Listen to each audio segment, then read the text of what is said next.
the interview, and this will be part of it. It is the book that I inhaled this weekend, 2034, a novel of the next war. It's co-authored by Admiral James Stavridis, United States Navy, retired former Supreme Allied Commander of NATO, and Elliot Ackerman, 8 years in the Marines on the Special Forces side, also a graduate of Tufts Fletcher School and undergraduate, I believe, former White House fellow, novelist, 4 novels below him and beneath his belt. Welcome, gentlemen. Congratulations. #1 in the thriller category on Amazon.com. I talked to you last week briefly. Today we're going to go a little bit deep. But Admiral, are you gratified? This is quite the start for a book. Feeling great, and we actually hit #7 on the overall national Amazon bestseller, combined fiction, nonfiction. We were slightly outpaced by Dr. Seuss, but otherwise I'm feeling pretty good about everything. Elliot, you've done a lot of book launches. How's this feel to you for 2034? Feels great. I'm glad people are engaging with the book, so it's exciting. Now, I am comparing it to Red Storm Rising and other novels of the next war, and that's in fact the title, a subtitle, a novel of the next world war. And we have got to talk about it without giving too much away. So I'm going to start by asking you about the partnership. It's not easy to do a writing partner. Where did this develop? Was it at Tufts, Admiral? No, that's a good guess. Elliot was actually our writer in residence at the Fletcher School some years ago. But I've known Elliot close to a decade. So how this happened was I had the idea of trying to write something that would reflect how we avoided a war during the Cold War by imagining how terrible it would be. So you mentioned Red Storm Rising, the Third World War by Sir John Hackett, the Bedford Incident, Failsafe, On the Beach. There's a rich Cold War literature. So I went to my editor at Penguin Press and I said, hey, I want to write a novel for my 10th book. I'd written 9 previous nonfiction books. And he said, you know, Admiral, you're a great guy, but you're not a novelist, but I know a novelist. And that's where Elliot came into the picture. Elliot? Sure, I would only add that, it was an exciting project. The idea of working with Jim was very appealing to me, and we come to know one another over many years. And one of my collateral duties at the Fletcher School was to talk with the dean about books when he feels like it. So, we'd spend a lot of time talking about books, and I knew his sensibility. And so he said, hey, let's see if we can write a first chapter together. And we did. We had a very aligned vision of what the book could be, and the rest is history. Well, Elliot, let me stay with you for a second. You've got to get the arc of the story down before you tackle the first chapter, I think. Now, some writers, a number of thriller writers come on the show all the time, and they just write. They start and they finish, and it goes wherever it goes. But when you're going to do a book about the next World War, don't you have to have the arc of the story down before you start chapter 1, Elliot? Well, we did. I mean, we had a general alignment about what the broad themes of the book were going to be, and we talked about that initially to see if we even wanted to work on the project together. And then we had a shared idea of, what this first chapter would look like. But then, you've got to really get down into the details of writing and figure out if, we could effectively collaborate together. And, what I say to people about the book is, for a grim book about the next World War, we sure had a lot of fun writing it. Oh, it's the grimmest of books, and it's realistic, and I think people need to read it in order to think outside of the box. Admiral, let me begin. You talk about cyber capability pretty much every week that we're on, and obviously I'm not giving anything away because it's in the first couple of pages of the book. Cyber vulnerability matters a great deal in the conflict, which is set 12 years down the road between the United States and the People's Republic of China. Do you imagine our cyber vulnerability is anything now like it appears to be a dozen years from now in your book, 2034? I fear that over the next decade and maybe out 15 years, you're going to see China accelerate more rapidly than we do in terms of both offensive and defensive cyber. And it's because they've invested so heavily in STEM training. They've invested deeply in this space. They're trying it out. Just over the last couple of days, we've seen a probable Chinese attack on a wide range of Microsoft servers, industrial espionage on steroids. That comes on the back of Russia cracking us with the solar winds hack, getting to 400 of the Fortune 500 companies. So there's ample evidence that we are extremely vulnerable right now. We've got a lot of work to do, and China is accelerating. We're not moving fast enough. So yes, it's a very realistic concern. Now, Elliot, this studio has in fact been subject to a ransomware attack, and we hardened up after 6 or 7 years ago when everything that we had was hit by ransomware. You have a different level of cyber piracy established in the theme of 2034, where planes can actually be taken over and landed, where our defense systems can actually be kidnapped. Is that a real situation now, or is that your nightmare scenario in a dozen years? I think it is, aspects of that are real right now. And if we continue on our current trajectory, I think it's very plausible that that's where we'll be at in a dozen or so years. One of the central themes of this book is how a over-reliance on technology can become a real liability in a nation's defense. And so we wanted to interrogate that idea in the book and kind of get people out of a certain complacency that exists in the American mind, which is our assumption that we are the sole dominant military power on Earth. Well, that comes through very well. I am curious, the satellite warfare is not an aspect of 2034, though cyber warfare is. Admiral, did you purposefully leave out what is known to be a Chinese capability of attacking satellites? No, we didn't purposefully leave it out. There are some things when you write a novel of the length we chose to, say 270, 280 pages, we didn't want to write a doorstopper like War and Peace or Red Storm Rising, which is almost 700 pages in length, or The Winds of War and War and Remembrance taken together, 1,200 pages. So some things happen off stage. And so I would put space in that category. You're right to highlight it. And I commend the Trump administration for creating a space force. We're going to need one. I wanted to put the spotlight on cyber with the hope that someone will start to think about a cyber force. Well, let me follow up on that, Admiral. Right now, when I think of cyber powers, I think of the United States and China, obviously. I know North Korea has some capability. We know that Russia has some capability. And I assume Iran and Israel has a capability. But in this book, other people have capabilities. Are there cyber superpowers of which we are only dimly aware or rising that we are completely unaware of right now? I don't think there are any that we are completely unaware of.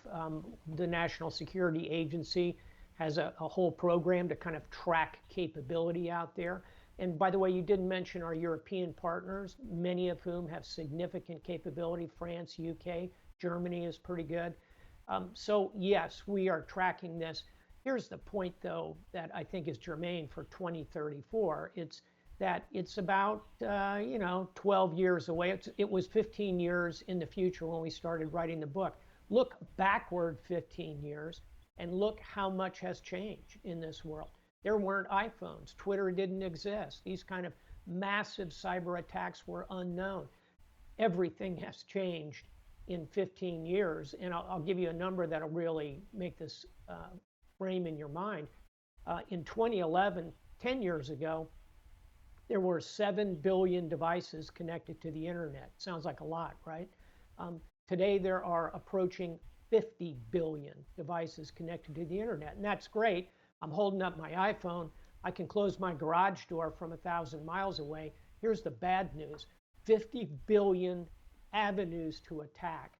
Massive defensive problem. So things are accelerating rapidly, and thus I wouldn't be surprised to see India or South Korea or Japan or any number of other nations develop significant cyber capability. They might not want nuclear weapons, but offensive cyber can give you an awful lot of capability in very simple ways. Now, in 2034, a lot of action takes place, as one would expect, inside the West Wing, that cramped little space in which the executive branch functions at its apex. And in that one room where decisions are made, the Situation Room, There's only one error I can find in the book, and I don't think it's an error. I just think you did it to make it easy for people, is that the National Security Advisor leaves his office and walks across the hall to the Oval. That's not, in fact, the way it works, Elliot. Did you guys just compress the West Wing in order to make it more dramatic? The action that takes place in the West Wing is, when I talk about the two of us being aligned, is we wanted this to be very much a character-driven story, that as much as there is technology in this, ultimately, war is the conflict between human wills, and we needed to put the spotlight on the human. However, I will say where the National Security Advisor's office has often shifted from administration to administration, depending on how intensely that administration is focused on national security. Not since Kissinger, Admiral. He claimed that corner office, O'Brien's old office, now Jake Sullivan's office. I don't think they'll ever relinquish that. But it's a good right turn, left turn, left turn. Let me ask you about what you know, intimately. I'm just a civilian. I don't know anything, but I've got a fighter pilot in my family and flies Super Hornets. You guys know the Super Hornet community pretty well. Wedge is the name, the call sign of one of your characters. And I loved on page 146, if it wasn't in his flight log, it didn't happen. Boy, is that accurate. So Admiral Stavridis, obviously you ran carriers and carrier groups and you know them. But who'd you turn to fly spec your aviator stuff? Oh, clearly my CAG, as we call it, the commander of the air group. And this is going to be a pilot, obviously, who has already had command of a squadron and now is in command of all the squadrons. And then the second one is, if you're a surface line officer like me, as you know, Hugh, I'm a cruiser, destroyer kind of driver. So they sent to all surface line officers, you get a chief of staff who is also an aviator and typically a post-major command aviator. So you've got two real living experts on the boat with you, as they call it, the carrier. And I spend a lot of time with both my CAG and my chief of staff.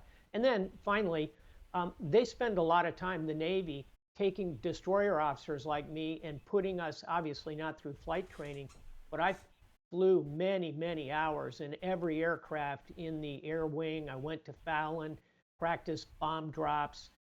They dip you pretty deep in the culture of aviation. I have a leather jacket and a flight suit and everything that goes with it. Elliot, I think every single F-18 pilot, now F-35 pilot, and their sister airplanes across the United States military is going to buy this book. Have you heard from your aviator buddies what they think about this? I have. Well, you mentioned Wedge, who is one of the heroes in the book, and his call sign alludes to the fact that a wedge is the world's oldest and first simplest tool. And so he is the commanding officer of the VMFA 323, the Death Rattlers, and that is a specific nod to an old Marine buddy of mine who is right now the commanding officer of the Death Rattlers. Oh, wow. Which is a very old and storied Marine fighter squadron. So I hope they enjoy it. I've started to get responses from friends of mine who are still in the military who are reading the book, and that's a lot of fun. Now, I know there are lots of generations of military families that go back many, many generations. I have not yet seen, as is portrayed in this book, a fourth-generation fighter pilot. Do such animals exist? I don't think we've had enough time to have 4 generations yet, Admiral. Are there 4 generations of fighter pilots out there? There are plenty of third generation that I have run into personally. I have not run into a 4th generation fighter pilot, but I think it's conceivable if you look at the chronology of World War II fighters. I think it's possible. And anyway, we love that lineage going back to Pappy Boyington, one of the great Marine aces of the Second World War. That's a huge part of the book. And I come from my daughter is a 4th generation military officer. And so we like that continuity, so to speak. I will say this about military characters in the book. The darkest character in the book, I won't give it away, but I will say watch for him. He's a West Point graduate. we are going to come back to that in a second. There's a very dark view in the book of the American political system. I don't mind giving this away. There are asides that bring people up. 12 years from now, it's right. It's 2034 is the name of the book, and we're in 2021, so it's 13 years down the road. In there is wedged a one-term Pence presidency. When did you write that in, Elliot? When did you decide to give Mike Pence a term? It was before the 2020 election. So I think we have no way trying to write a book that is partisan, but we obviously needed to deal with politics in America, which are very divisive. And so you'll notice there's sort of nods here and there to that division. And ultimately, in 2034, the president is a female and she is a independent. That is, in fact, independent. If people want to know what the book's politics are, there aren't any, because it's very pessimistic about the party system. Admiral, does that reflect your true belief about the party system, or is that simply the best way to keep it out of politics and focused on the military reality? Think about our two-party system. And, Hugh, there are people who think somewhere in the Constitution it says, Article XX says, and there will be two political parties. One will be Republican, one will be Democrat. Hey, wait a minute. We've had nationalists, federalists, Whigs, progressives, the true name of the Bull Moose Party. These two political parties are not inevitable. They are increasingly dominated by extreme elements, I would argue, on both sides. And I think the time is right for a new party to emerge. Whether that's in 2034, 2054, 2084, I don't know. But my assessment is that this period of polarization, Americans are getting tired of it. And a lot of polls show there's a big middle, big as in 60%, with, kind of 20 and 20 on the extreme sides. Watch for it. Will it happen? Okay, now, I don't know yet. Yeah, Elliot, I want to ask you about the overarching theme of the book when it comes to the military. This is what I took away. We don't know the capabilities of our adversaries. In fact, adversaries don't know the capabilities of their own allies. Allies don't even know the reliability of each other. Is that the current situation, or is that the way you think it's going to go? I think that not only is it the current situation, not only is that the way it's potentially going to go, it's the way war has always been. And I think one of the ambitions of the book, and one of the things we were aligned on in writing this book, was we wanted to write a book that was also about war itself. There are no good guys or no bad guys in this book. We wanted to write sympathetic characters, give everybody their time to make their case, because the true villain in this book is war. There's a villain in this book as well, the Chinese Communist Party system. And Admiral, I don't think this is going to be a bestseller in China, though it's going to be read widely by the Politburo and the people who have the ability to access it, because of the criticism for which their ossified political system comes in. I love the Mission Hills. I'm not going to describe it. I love that scene. How accurate do you think you're sizing up the CCP's ability to cope with conflict is? I think we're quite accurate. And assuming China continues its current trajectory, which I think is a pretty good assumption economically, they will be able to maintain the support of the broad masses of the people, and therefore they will become an even more formidable opponent for us over time. And yes, there are very dark aspects to how that plays out. And all the more reason that the United States needs to understand this is a looming tower, and we better get ready, because the best way to prevent a war is to be prepared for one. So that's military deterrence, most obviously, but it's also economics, education, STEM, culture, engagement where appropriate. There are many aspects of this we need to improve upon. No, Admiral, the most surprising thing is the role played by submarine fleets. There are submarine fleets in this book, and they are not American, that matter quite a lot. Are you suggesting that the American submarine fleet is being overmatched as we speak? I think that we are gradually deteriorating in our level of military deterrence, which is to say, your word, overmatch. And Exhibit A would be last week, the commander of Indo-Pacific Command, Admiral Phil Davidson, someone I've mentored, very fine officer, in charge of all military activity in the region, testified in front of Congress to exactly that. not just the submarine fleet, but the entire U.S. Navy is gradually being overtaken. And as you are well aware, China has more warships today than the United States does. Ours are more capable, bigger, nuclear powered in more cases, but China is rising rapidly. And if you will, go to the big dance with China, let's hope we don't, they will be fighting on their home court, the South China Sea.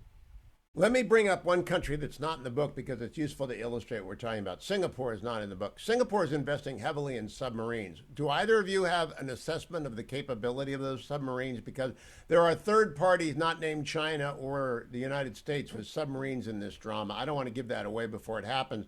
What are the capabilities of, say, Singapore's submarine fleet? Either of you? Increasing, and same with Australia, which is building a new fleet of diesel boats. These are nations that are going to go for the super high-end diesels because they don't have to do deep, long ocean transits. These diesels are highly effective in the littoral. So look for South Korea, Japan, Singapore, as you correctly mentioned, Australia, India will be working very hard. And by the way, a big nation like India, I think, will also go down the nuclear-powered path in terms of submarines. So there will be more and more competition in this world, and all the more reason we have to be on the same page with our allies. Now, Elliot, go ahead. I would just add one point. It might seem like this can't happen in only a handful of years, but it's worth reflecting that in 1939, the U.S. military was the 19th largest in the world, behind that of Portugal. And we look, I think everything in this book can happen. I think the reason it's a bestseller is that it's persuasive, that people, they may not anticipate the events developing in the way that they do, but no one anticipated the events of World War I, World War II, Vietnam, maybe they understood the Gulf War, right? Maybe they understood that, but they certainly didn't understand the Afghanistan invasion where you have fought, Elliot, and over which you supervise, Admiral. But this is the whole canvas of the world. Nice touch, 10G cables. Okay, so that raises the question. Are there 4G cables, and do sharks eat them? Either of you? Yeah. Yes, sharks do eat the cables. Really? Yeah. Yep. Yeah. That's okay. You're going to surprise everybody. The whole children's song "Baby Shark" is devoted to cable eating. Don't you know that? I didn't know that, and I when I read this part about the shark liking to eat cables, I said, "Wait a minute!" I made a note in my column. I wanted to talk to you about that. Also, want to pay whose idea was Quint and Hooper, because it's a wonderful little homage to Jaws. One is a senior chief, one is a newbie. Who came up with that?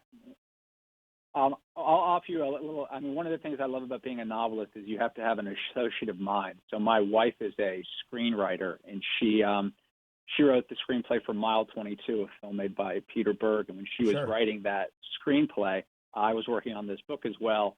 And he had made the point here that one of the great intimate scenes in all of film is the scene in Jaws, if you remember, where they're sitting on the Orca, the three of them, Quint, and he's talking about being on the USS Indianapolis, and they're showing their scars. Anyways, that had me in the mind of Quint, and I thought, as I recall that scene, Quint. That was not scripted. Robert Shaw went off script, and they just let him talk. Right. But that's along with you're going to need a bigger boat. Yes. Allies may want escalation, Admiral, and we may not want escalation. And bad guys' allies may want escalation, and they may not want escalation. I think one of the overarching themes here is that escalation in world conflict can come from any direction. I just haven't thought in those terms for a long time, because the USSR and the U.S. called the beat since 1956. I think the only major conflict begun involving the superpowers that was not begun by the U.S. or the USSR was the Suez affair. You're going back to a world where our allies and their allies, the China's allies, might not think like the major party. Absolutely. And back to what we were speaking about a moment ago, how about that phrase, I could never have imagined? Let's fill that in a little bit post-World War II. I never could have imagined a war in Vietnam where 55,000 Americans die. By the way, when our population was half its current size, so call it 100,000. In Iraq and Afghanistan combined, we've lost somewhere under 10,000. So Vietnam was 10 times more lethal. I could never have imagined the 9/11 knocking down the Twin Towers. I never could have imagined a 20-year war in Afghanistan. How about this one, Hugh? I never could have imagined a global pandemic that grinds the global economy almost to a standstill. You and I, almost exactly a year ago, were saying, this looks pretty bad. And let's face it, that phrase, I never could have imagined, can apply to that ladder of escalation.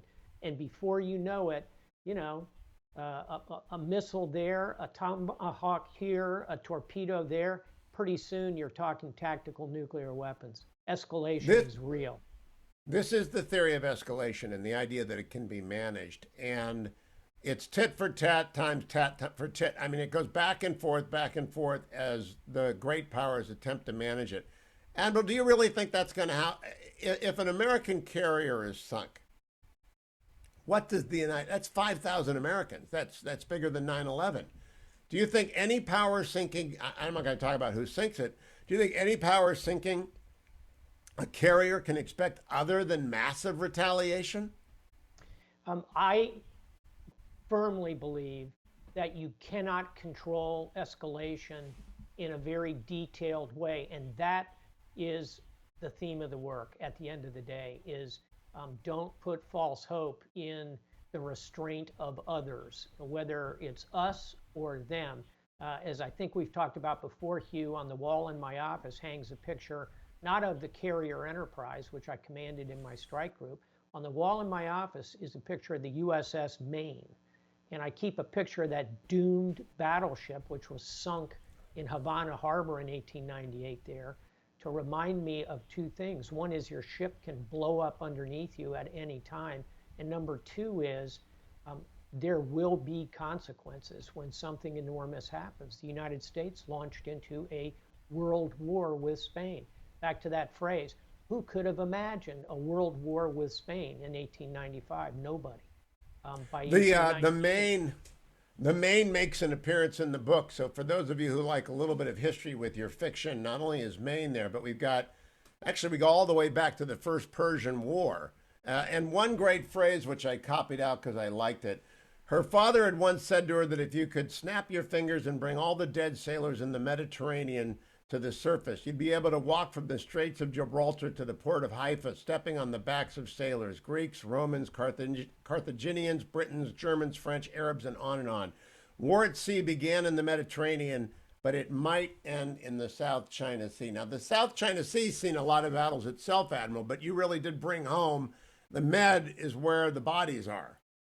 Yeah, this was an homage to one of my earlier books, which you've read, Sea Power, The History and Geopolitics of the World's Ocean, where each of the oceans of the world and some of the big seas, like the South China Sea and the Mediterranean, they are the characters in that book. Their history and geopolitical events occur. And I always felt when I sailed through both the Suez Canal, going north into the Med, or when I came from the west in through the Strait of Gibraltar into the Med, I would look on either side of me and think of those ancient wars and the World War II. And again, I think the line is right.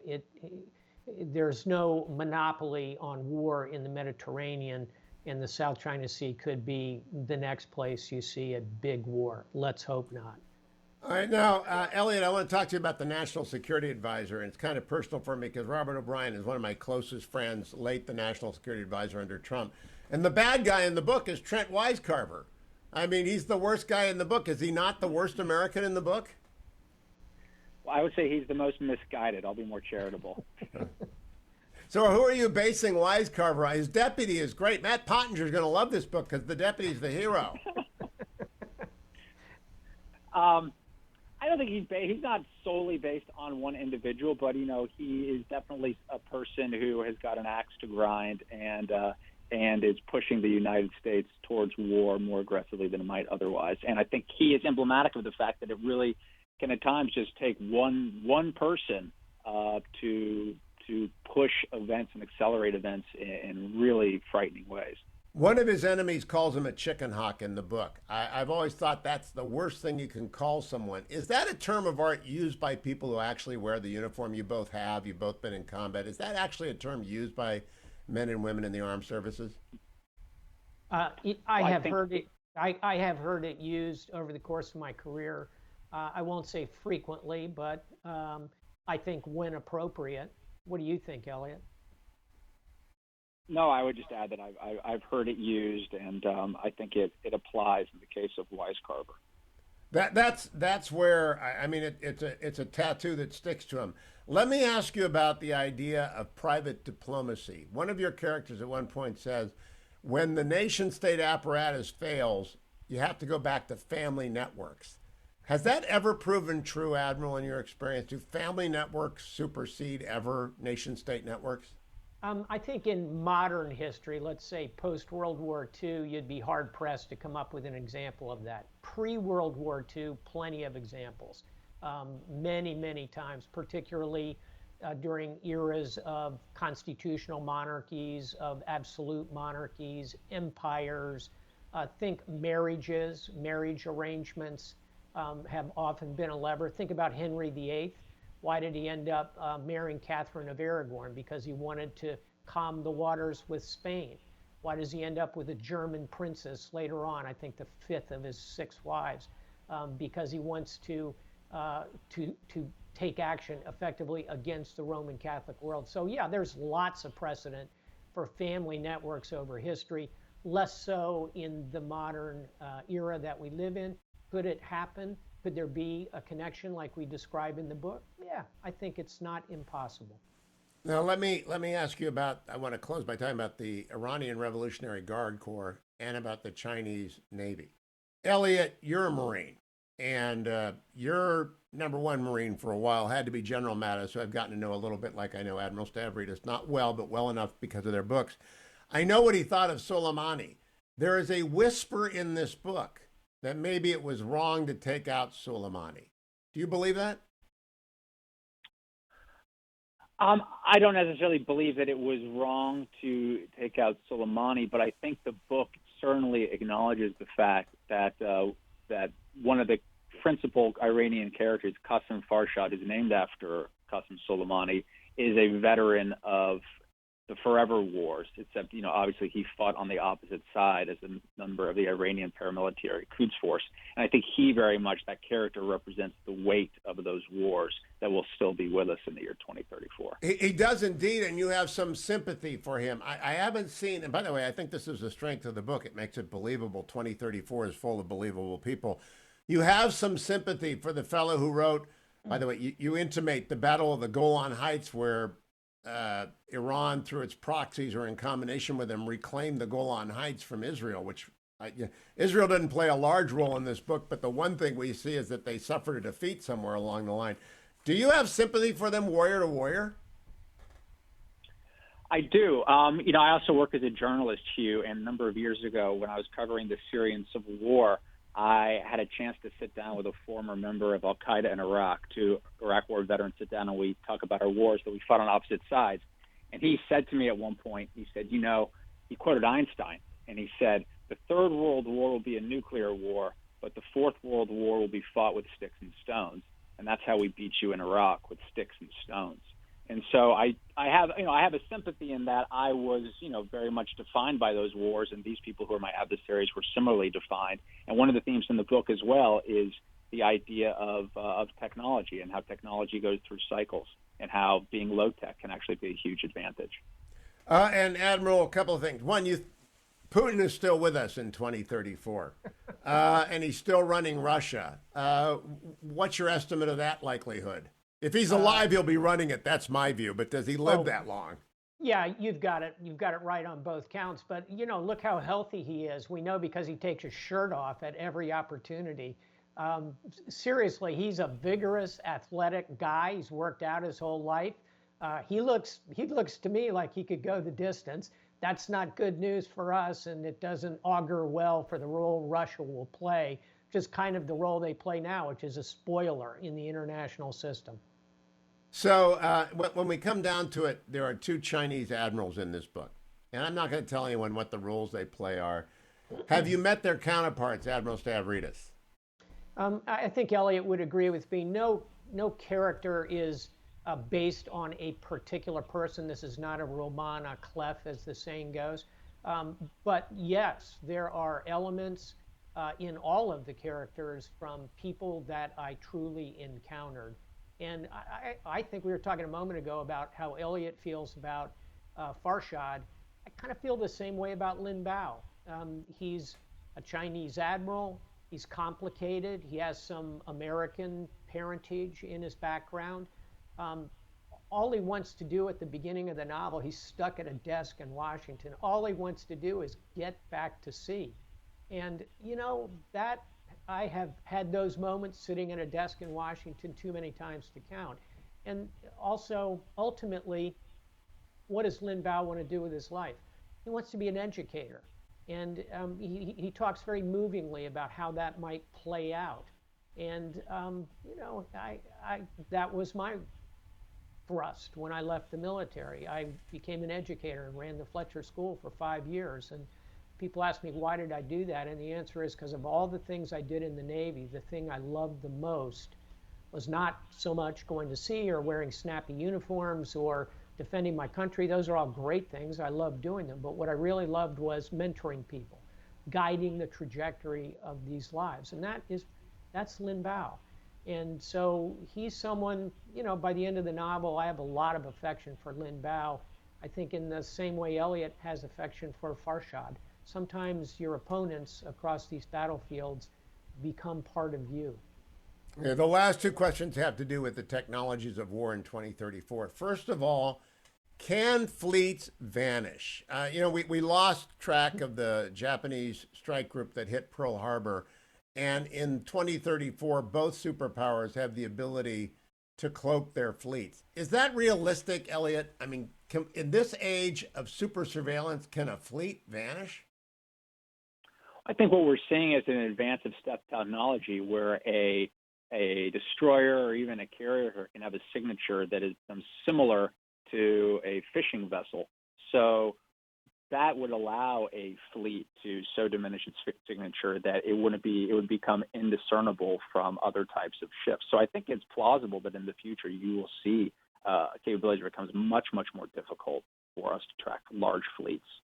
I would say, if I may, I would say I can't imagine a fleet simply disappearing on the ocean. I think you get my point. I do. Last question.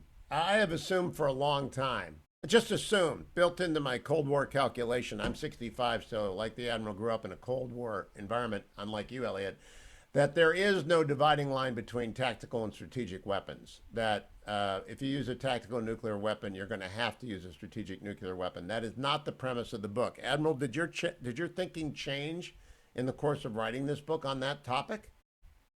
No, it did not.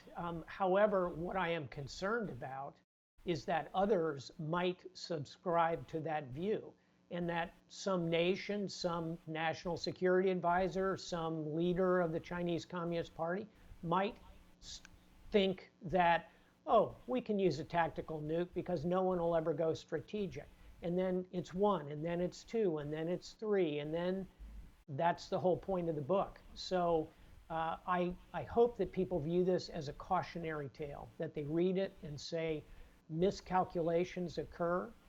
We shouldn't over-rely on precision on the ladder of escalation, because in the end, it's a ladder of violence. War is slaughter, as Clausewitz tells us. And if we want to avoid it, we better start preparing for it and come up with a plan to deal with China. So there's a element of the Dr. Strangelove, 10, 20 million tops, depending on which way the wind's blowing, in the book. And Elliot, you're a young warrior. I mean, do you think tactical weapons could ever be used in the absence of a strategic escalation in doomsday? I think that anything could happen. I think the concerns you're laying out, where obviously it would escalate up to the strategic level, are valid. I could also imagine us getting right up to the brink, seeing the employment of tactical weapons and stepping back from the brink. But I mean, you named it too. You know, we're kind of dipping into a very rich literature here. You know, films like Dr. Strangelove. You know, I'm not a child of the Cold War, but I'm a baby of the Cold War. So I was old enough to remember seeing movies like Red Dawn. You know, all of these were cautionary tales that had us actively imagining what a third world war would look like and how horrible it might be. You know, and this book, again, tries to do that work of imagining, hopefully so we can avoid it. Is there a successor? Last question, Admiral Stavridis. I'll let you answer too, Elliot. Is there a follow-on novel, The 2034, that is based on the events in 2034 in the making? Well, if I really wanted to scare you, I'd say our next book will be 2054, a novel of the next pandemic. But I will not sign up for that. But I will sign up for working any day, anytime, anywhere with Elliot Ackerman. He is a absolutely phenomenal person and a great pure writer. Elliot, how about you? What's next for you? I have some other projects, but likewise, you know, we just had a great time working on this book, and I'd be delighted to do anything again with the Admiral. So hopefully we'll figure something out and we'll team up again. But this has been really a treat. Congratulations to you both. 2034 on bestseller list everywhere, and it's a 2-day read, America. I inhaled it this weekend. You will too. Go get 2034. Admiral James Stavridis, Elliot Ackerman, thank you for joining me on the interview. Thanks so much, Hugh. Thanks so much, Hugh.